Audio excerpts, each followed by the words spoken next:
Amici sportivi, buon pomeriggio dallo stadio Franco Frogheri di Nuoro per la 10ª giornata del campionato di eccellenza. Scendono in campo Nuorese e Atletico Uri. Camboni, Brizzi, Campus, Usai, Fais, Orro, Delizzo, Sbudroni e Pilo. Tutto è mezzo abbondante di partita con questa rimessa battuta da Ravot. Attenzione alla Pia che mette un po' in difficoltà i suoi compagni. Arriva la prima conclusione di Uleri che altro pallone al centro e qui rischia la Nuorese.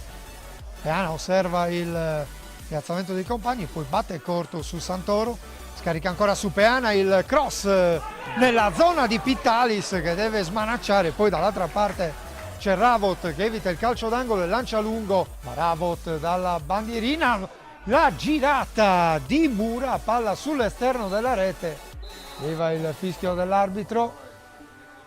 Va Ravot verso la porta, ci arriva Trini, fa fuori anche Piga, mette in movimento Giulio Pinna, va Pinna, il suo tiro finisce non lontano dai pali della porta difesa da Pittalis.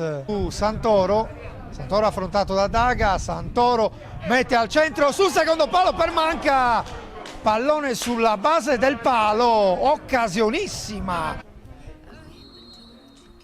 Inizia il secondo tempo, il fischio dell'arbitro, il cross di Ravot, arriva Steri, forse con una spinta ma l'azione è ancora buona e Calaresu mette in rete di petto, l'esultanza di Simone Calaresu.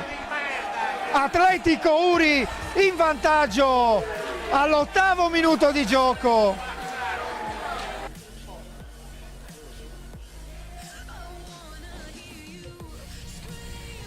Battuta di Ravot verso il centro, qui Ragazzu tocca il pallone, poi Peana perfeziona per un attimo il disimpegno, ci prova Uleri dalla distanza, Ravot dalla bandierina di sinistra, pallone al centro e la deviazione, c'è ancora Calaresu che mette in rete il gol del 2-0, davvero rapace d'area di rigore Simone Calaresu. Sulla palla vagante è sempre il primo ad arrivarci. Tornerebbe a +9, vedrebbe davvero vicino il traguardo della Serie D. Va Santoro che scodella per Varrucciu, la sponda, ci arriva Steri e poi Ragazzu, il tiro e attenzione perché l'arbitro assegna il calcio di rigore per un fallo di mano e il rosso all'indirizzo di un giocatore dell'Atletico Uri che dovrebbe essere Piga. Sulla girata di Ragazzu, Piga lamenta di averla toccata prima con il piede, fischia il signor Palomba. Ragazzu accorcia le distanze la Nuorese che riapre la partita a 2 minuti e mezzo dal termine. Parte l'Atletico Uri con Mura e su questo controllo sbagliato finisce la partita con l'Atletico Uri che espugna il Franco Frogheri e batte la Nuorese per 2-1.